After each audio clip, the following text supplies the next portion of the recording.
Hunter Kanoki, and this is Full FAQ, a show where I take the internet's most burning questions and give you an answer that'll make you the smartest person at your next Jurassic Park watch party.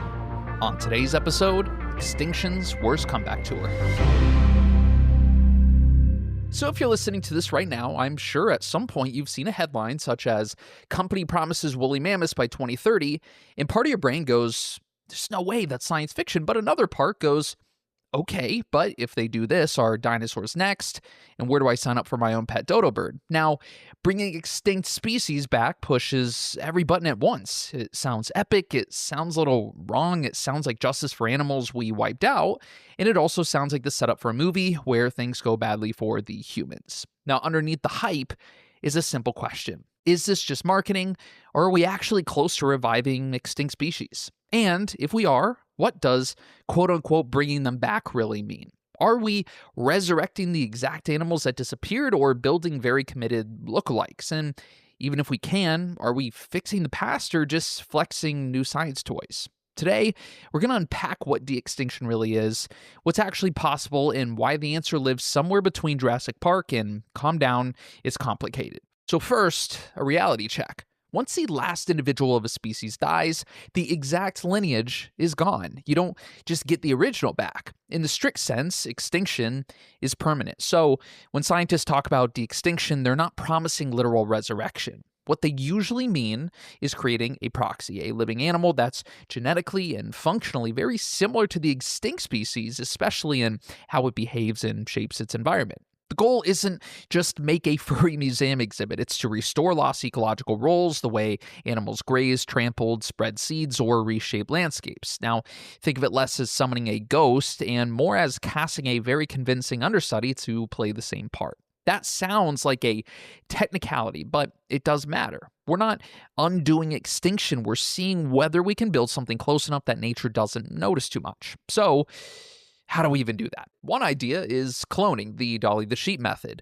You take the nucleus from a cell, put it into an egg that had its own nucleus removed, jump-start it, and grow an embryo and a surrogate mother. That process works for living or very recently dead animals. The catch is that you need intact cells with intact DNA. For long extinct species like mammoths, their DNA has been sitting around for thousands of years, getting shredded by time, temperature, and microbes. Even in permafrost, mammoth DNA is in pieces, chemically damaged, and nowhere near ready to clone. So classical cloning is realistic for something that would extinct recently and was preserved, not for animals that vanished in the Ice Age. Now, another approach is backbreeding. Instead of fancy lab work, this is aggressive selective breeding. You take a living relative, say certain cattle breeds for the aurochs, and keep picking individuals that look or act closer to the extinct version. Over generations, you nudge that population towards something bigger, wilder, tougher, and more aurochs-like. Now, you can get animals that resemble the extinct species and behave similarly in an ecosystem,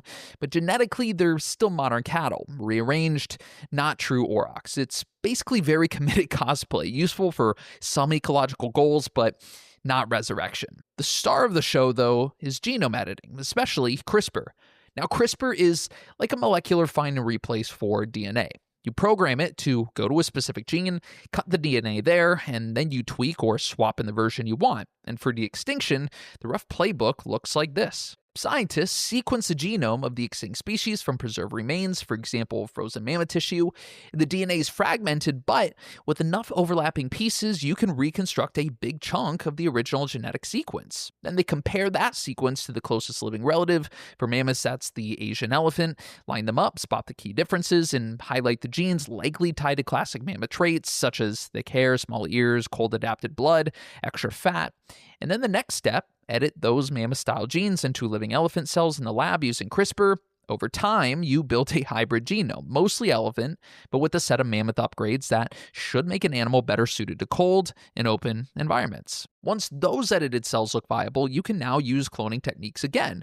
Put the edited nucleus into an egg, grow an embryo, and implant it into a surrogate elephant, or someday maybe an artificial womb.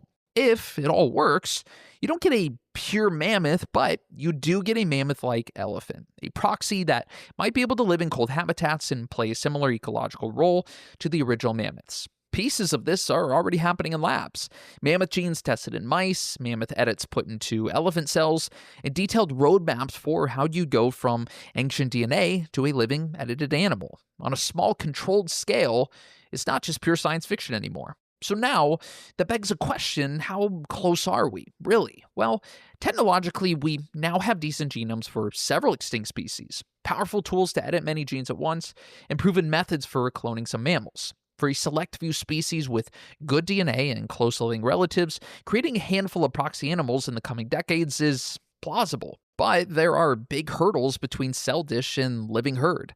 Embryos with lots of edits might fail early, pregnancies might not go to term, offspring might have health issues we just don't fully understand, elephant surrogates would be taking on long, risky pregnancies for highly experimental offspring, and complex traits like behavior or social structure aren't controlled by a neat list of mammoth genes. They're an interaction of genetics, environment, and learning. The realistic near-term future looks less like mammoths everywhere and more like a small number of mammoth-like animals in carefully managed settings. Watch very closely. That raises the next question. Why even do this at all? Well, supporters usually point to three main reasons. First, ecosystem restoration. Some extinct species were ecosystem engineers, physically shaping landscapes. Putting something similar back into the ecosystem could, in theory, help restore degraded habitats and boost biodiversity. Second, moral repair.